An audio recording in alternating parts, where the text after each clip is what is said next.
नमस्ते बच्चों, कक्षा 8 की गणित की क्लास में आज आपका फिर से स्वागत है। बच्चों, आज की क्लास में हम प्रश्नावली 3.2 के संपूर्ण सवाल हल करने वाले हैं। वीडियो को ध्यानपूर्वक देखना है और प्रत्येक सवाल को अच्छी तरह से समझना है। वीडियो पूरा देख करके इसे लाइक करें और अपने अन्य साथी जो भी कक्षा 8 में पढ़ रहे हैं उनको शेयर करें। चैनल को अभी तक आपने सब्सक्राइब नहीं किया है तो चैनल को सब्सक्राइब ज़रूर कर लें, जिससे चैनल पर अपलोड होने वाले प्रत्येक वीडियो का नोटिफिकेशन आपको सबसे पहले मिल जाए। तो चलिए शुरू करते हैं आज की क्लास। प्रश्नावली 3.2 में पहला सवाल दिया गया है, निम्नलिखित आकृतियों में अक्ष का मान ज्ञात कीजिए। यहाँ ए और बी दो आकृतियाँ दी गई हैं। इनमें जो अक्ष दिया गया है उस अक्ष का मान हमें ज्ञात करना है। देखिए, जो ए आकृति है उसमें एक त्रिभुज दिया गया है और त्रिभुज के दो बाह्य कोण यहाँ दिए गए हैं। तीसरा बाह्य कोण हमें ज्ञात करना है। जो अक्ष डिग्री यहाँ दिया गया है इसी का मान हमें ज्ञात करना है। तो देखिए, सरल करते हैं। आपको एक बात ध्यान में रखनी है कि किसी भी बहुभुज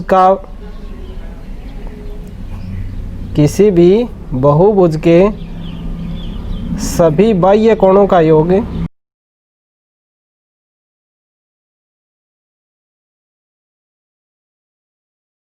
360 डिग्री होता है। ये बात आपको ध्यान में रखनी है कि कोई भी बहुभुज हो, चाहे वो त्रिभुज हो, चाहे चतुर्भुज या पंचभुज, कितना भी बहुभुज हो, उसके सभी बाह्य कोणों का अगर हम योग करेंगे तो वो होगा 360 डिग्री। देखिए, जो त्रिभुज है इसका हम नामकरण कर लेते हैं ए बी सी। अब यहाँ देखिए, कोण ए का जो बाह्य कोण है उसको जोड़ देंगे और कोण बी है उसका जो बाह्य कोण दिया गया है उसको जोड़ देंगे और कोण सी है उसका जो बाह्य कोण है उसका योग कर लेंगे और बराबर में 360 रख देंगे। तो यानी इस त्रिभुज में जो तीनों बाह्य कोण हैं उनका हम योग कर लेंगे और बराबर में 360 डिग्री रख देंगे। यहाँ देखिए, ए कोण है उसका बाह्य कोण है उसकी माप दी गई है 125 डिग्री, प्लस बी का जो बाह्य कोण है उसको अक्ष माना गया है और सी का जो बाह्य कोण है उसको 125 मान दिया गया है, बराबर में 360 डिग्री रख देंगे। अब 125 और 125 को जोड़ देंगे तो होगा 250, तो अक्ष प्लस 250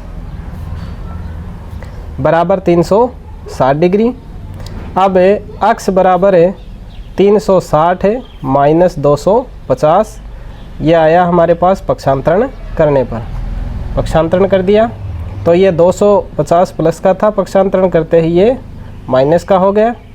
अब देखिए, अक्ष बराबर 360 में से हम 250 घटा देंगे तो हमारे पास बचेगा 110 डिग्री। तो यहाँ जो आकृति है उसमें इस अक्ष का मान कितना आया, 110 डिग्री, यही आंसर होगा।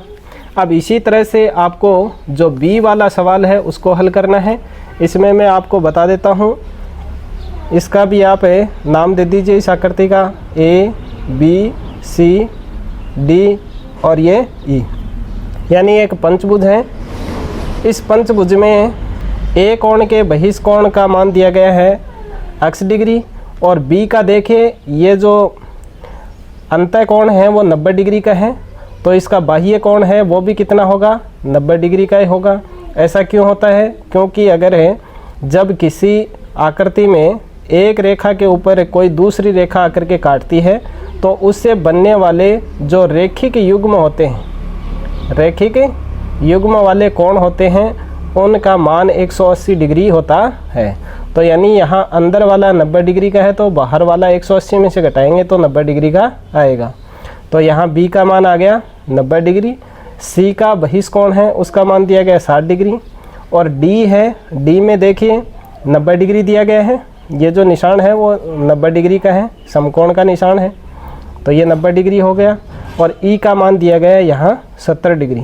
तो जिस तरह से हमने ए वाले में त्रिभुज में तीनों कोणों का योग करके बराबर में 360 रखा था, इसी तरह से यहाँ भी ये पांचों कोण हैं इनका योग करके बराबर में 360 डिग्री रख देंगे। 90, 60, 90 और 70 इनका योग करके 360 में से घटा देंगे तो वो इसे अक्स का मान आ जाएगा। तो ये इस तरह से आप को स्वयं ही इस सवाल को हल करना है। अब चलिए 2 का प्रश्न देखते हैं। 2 का सवाल है, एक समबाहुभुज के प्रत्येक बाह्य कोण का माप ज्ञात कीजिए जिसकी 9 भुजाएं और 15 भुजाएं हों। यानी यहाँ 2 सवाल दिए गए हैं और प्रत्येक में जिस समबाहुभुज की 9 भुजाएं हैं उसका बाह्य कोण कितना होगा और 15 भुजाएं हैं उसका बाह्य कोण कितना होगा, ये हमें ज्ञात करना है। तो इसके लिए सिंपल सी आपको एक सूत्र है वो ध्यान में रखना है। वो सूत्र क्या है मैं यहाँ लिख देता हूँ। समबाहुभुज के प्रत्येक बाह्य कोण का माप ज्ञात करने का सूत्र होगा 360 बटे भुजाओं की संख्या। 360 में अगर जो भुजाएं दी हुई हैं उनका यदि हमें भाग देंगे तो हमारे पास उस समबाहुभुज के बाह्य कोण की माप आ जाएगी। यहाँ भुजाओं की जगह आप n भी रख सकते हैं, यानी 360 बटा n, ये भी आप सूत्र है वो याद रख सकते हैं। लेकिन फिर आपको n का ये ध्यान में रखना पड़ेगा कि n क्या चीज़ होगी, यानी भुजाओं की संख्या होगी। देखिए अब इसमें पहला जो 9 भुजाएं हैं कितना होगा बाह्य कोण, इसके लिए वही आप रख लीजिए 360 बटा n, यानी बाह्य कोण है वो ज्ञात करने का सूत्र 360 बटा n या भुजाओं की संख्या। तो 360 में हमें n है कितनी 9, तो 9 का भाग देंगे तो आएगा 9 चौके 36 और एक 0 लगा देंगे यानी 40 डिग्री। ये आपका आंसर हो जाएगा। यानी ऐसा समबाहुभुज जिसकी 9 भुजाएं हैं उसका प्रत्येक बाह्य कोण है वो 40-40 डिग्री का होगा। इसी तरह से जो 15 भुजाओं वाला है उसमें आप यहाँ 360 है, 9 की जगह आप 15 करके इसको सरल कर सकते हैं। अब देखिए तीसरा सवाल दिया गया है, एक समबाहुभुज की कितनी भुजाएं होंगी यदि एक बाह्य कोण का माप 24 डिग्री हो। एक समबाहुभुज में भुजाओं की संख्या होगी या भुजाओं की संख्या बराबर है 360 बटे बाह्य कोण का माप। यह आपको सूत्र याद रखना है। तो यहाँ देखिए बाह्य कोण का माप कितना दिया गया है 24, तो 360 है बटा 24। 360 में हम 24 का भाग देंगे तो हमारे पास आ जाएंगी भुजाओं की संख्या। तो 36 में 24 का भाग देंगे 1 बच जाएगा और बच जाएगा 36 में से 24 घटाएंगे तो 12 बचेगा और 12 के पास में एक 0 उतार देंगे 120 हो जाएगा, 24 पंजे 120। तो यानी हमारे पास आंसर आ जाएगा 15 भुजाएं। तो ये आपका तीसरा सवाल। अब देखिए प्रश्न नंबर 4। चौथा सवाल है, एक समबाहुभुज की भुजाओं की संख्या ज्ञात कीजिए यदि इसका प्रत्येक अंतः कोण 165 डिग्री का हो। अगर अंतः कोण हमारे पास दिया हुआ है तो सबसे पहले हमें बाह्य कोण ज्ञात करना है। तो बाह्य कोण हम ज्ञात करेंगे तो कैसे ज्ञात करेंगे, बाह्य कोण बराबर है 180 माइनस अंतः कोण। अगर 180 में से हम अंतः कोण को घटा देंगे तो वो हमारे पास बाह्य कोण आ जाएगा। ऐसा क्यों होता है, क्योंकि देखिए कोई भी ऐसे बहुभुज है और उस बहुभुज की भुजा को बढ़ा दिया जाए तो भुजा को बढ़ाने से बनने वाले जो 2 कोण होते हैं वो रेखिक युग्म कोण होते हैं और रेखिक युग्म कोण का मान है वो 180 डिग्री होता है। तो 180 डिग्री में से अगर अंतः कोण दिया हुआ है, बाह्य कोण हमें ज्ञात करना है, तो 180 में से अंतः कोण को घटा देंगे तो बाह्य कोण आ जाएगा। और अगर बाह्य कोण दिया हुआ है हमें अंतः कोण ज्ञात करना है तो 180 में से बाह्य कोण को घटा देंगे तो अंतः कोण आ जाएगा। तो इसलिए यहाँ 180 में से हम जो अंतः कोण का मान दिया गया 165 डिग्री उसको हम घटा देंगे तो कितना बचेगा 180 165 70 और 15 बच जाएगा, यानी 15 डिग्री है वो बाह्य कोण हमारे पास आ गया। अब बाह्य कोण आ गया तो जो पीछे जो सूत्र बताया था उससे हम भुजाओं की संख्या ज्ञात कर सकते हैं। समबाहुभुज की भुजाओं की संख्या, भुजाओं की संख्या क्या होगी? 360 में यदि हम बाह्य कोण का भाग दे देंगे तो वो हमारे पास आ जाएंगी भुजाओं की संख्या। तो यहाँ 360 है बटा बाह्य कोण कितना आया? 15 आ गया। अब 15 का भाग 36 में देंगे तो 15 दूनी 30, 2 आएगा, और 36 में से 30 घटा देंगे 6 बचेगा, 1 0 उतार देंगे तो 60 होगा, 15 चौकू 60, यानी 24 भुजाएं होंगी। तो ये आपका आंसर हो जाएगा। अब देखिए 5 का सवाल, क्या ऐसा समबहुभुज संभव है जिसके प्रत्येक बाह्य कोण का माप 22 डिग्री हो? तो ए का है उसका हम आंसर करेंगे नहीं, यानी ऐसा कोई भी समबहुभुज संभव नहीं है। ऐसा कोई भी बहुभुज संभव नहीं है जिसके प्रत्येक बाह्य कोण का माप 22 डिग्री हो। अब क्यों नहीं है? क्योंकि 360 22 से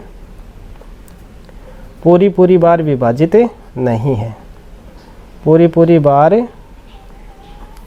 विभाजित नहीं होता है, विभाजित नहीं होता है। और जब तक पूरी बार विभाजित नहीं होगा तो जो भुजाओं की संख्या है वो बराबर नहीं आएगी, और बराबर नहीं होने से वह समबहुभुज नहीं होगा। इसलिए हम कह सकते हैं कि ऐसा कोई भी समबहुभुज संभव नहीं है जिसके प्रत्येक बाह्य कोण की माप 22 डिग्री हो। चाहे तो आप 360 है उसमें 22 का भाग दे करके देख लीजिए, पूरी बार नहीं जाएगा, शेषफल बचेगा, तो शेषफल बचने से वो समबहुभुज नहीं होगा। अब देखिए इसी में बी का सवाल, बी का दिया गया, क्या यह किसी समबहुभुज का अंतःकोण हो सकता है? नहीं, अंतःकोण भी नहीं हो सकता, क्योंकि जब बाह्य कोण ही नहीं होगा तो अंतःकोण कैसे होगा समबहुभुज का? क्योंकि अंतःकोण और बाह्य कोण है उनका योग 180 डिग्री होता है, और 180 में से हम अंतःकोण यानी 22 को घटाएंगे तो हमारे पास आएगा 158 डिग्री। 158 डिग्री है वो क्या होगा? अंतःकोण होगा। क्या यह किसी समबहुभुज का अंतःकोण हो सकता है? यानी अंतःकोण यदि 22 डिग्री दिया है तो उसका बाह्य कोण क्या होगा? 158 डिग्री होगा बाह्य कोण। और अगर बाह्य कोण में हम 360 में अगर बाह्य कोण का भाग देते हैं तो हमारे पास भुजाओं की संख्या आएगी। तो 360 है वह 158 से भी पूरी बार विभाजित नहीं होता है। जो 360 डिग्री को पूरी बार विभाजित नहीं करता है, तो ये अंतःकोण भी नहीं हो सकता। तो ये आपका 5 का सवाल। अब देखिए आज की प्रश्नावली का अंतिम सवाल, प्रश्न नंबर 6। छठा सवाल है, उसमें 2 सवाल दिए गए हैं। पहला ए का है, किसी समबहुभुज में कम से कम कितने अंश का अंतःकोण संभव है और क्यों? अब आपको देखना है कि समबहुभुज सबसे कम भुजाओं से समबहुभुज कौन सा बनता है, यानी 3 भुजाओं से समबहुभुज यानी एक त्रिभुज बनता है। क्योंकि बहुभुज है वो 3 भुजाओं से कम का कोई भी समबहुभुज नहीं बनता। 2 भुजाओं से कोई भी आकृति है वो बनती नहीं है। तो 3 भुजाओं से समबहुभुज यानी समबाहु त्रिभुज बनता है। क्या बनता है? समबाहु त्रिभुज। और समबाहु त्रिभुज के प्रत्येक अंतःकोण का मान कितना होता है? तो त्रिभुज यहाँ लिख देंगे, त्रिभुज के सभी अंतःकोणों का योग 180 डिग्री होता है। और सभी अंतःकोण कितने हैं? 3 अंतःकोण हैं। अतः है समबाहु त्रिभुज की